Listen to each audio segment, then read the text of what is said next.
Okay, so here's Nazí versus Tokhirjonova. Nazí has white, or as Yasser would say, Nazí. Okay, so this is slightly better for white. You know, it's an opening. Not super interesting yet. So white's slightly better.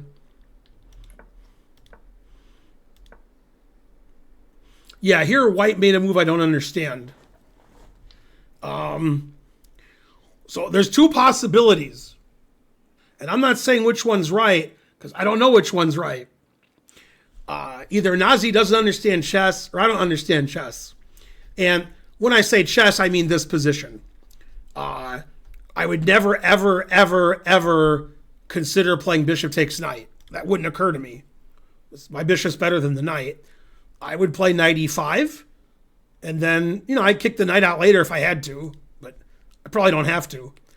And I could take the knight later if I have to, but I'm not giving my bishop away.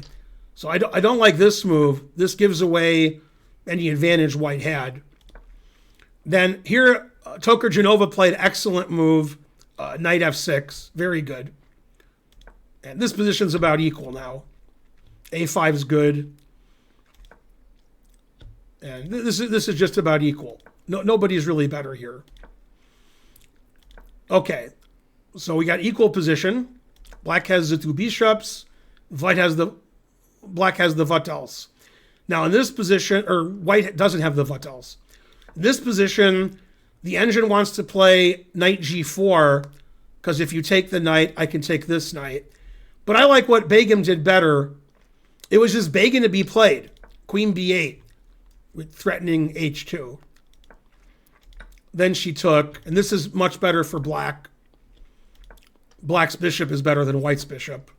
Black has attacking chances on the king side. Queen g5 is a bad move. a4 is good. So basically, Nazí's getting outplayed this game. Her position's Nazí good. Nazí good.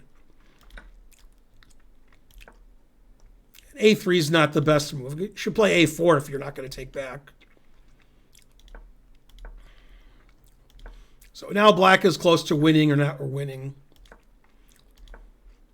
Black's a pawn up and white's playing for tricks. Okay, now white's getting some counterplay.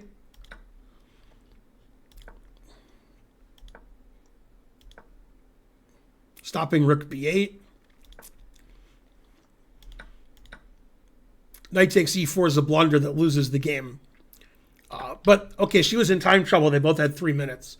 She should just recapture on g4, and black is probably winning. Now black is incredibly winning after knight e4. That opens up the latent potential of the bishop, which now becomes actualized potential. And you would understand the difference if you had more than an 8th grade education. Okay, so rook f5 is a mistake. She should play knight takes knight. But rook f5 still wins. And then here, she should take with the rook on f6. And she took with the queen, which is actually the worst way to take. And that's because you're lining up the queen with the bishop.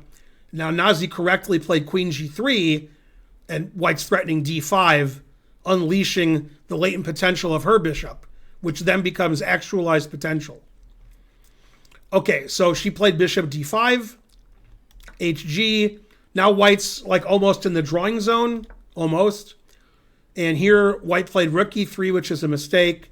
It's a rook e3 mistake. It's a rookie mistake. Rook e3 mistake.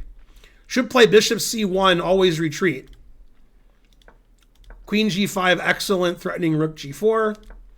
And this ending's winning for black because, frankly, white's pawns are delicious.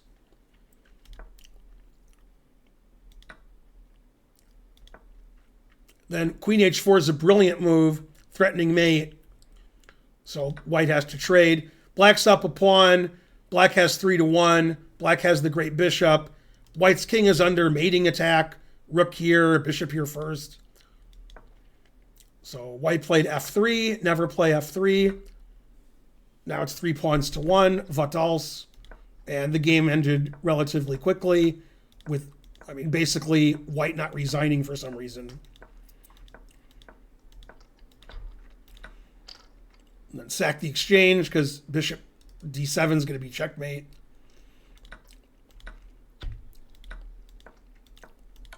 Then white resigned because after king g3, f4 check. So that was a game where white was a tiny little better out of the opening. Then black outplayed white and black was better. And the question was black much better or winning the rest of the game? For some of it, black was much better. And for some of it, black was winning. And then white just didn't resign the last 15 moves. Just played on for no reason. If you don't agree with that, you could call that propaganda. What kind of propaganda? I don't know. Maybe Nazi propaganda? You don't like that? Okay, Paikidze propaganda. That's alliterative. So there you go.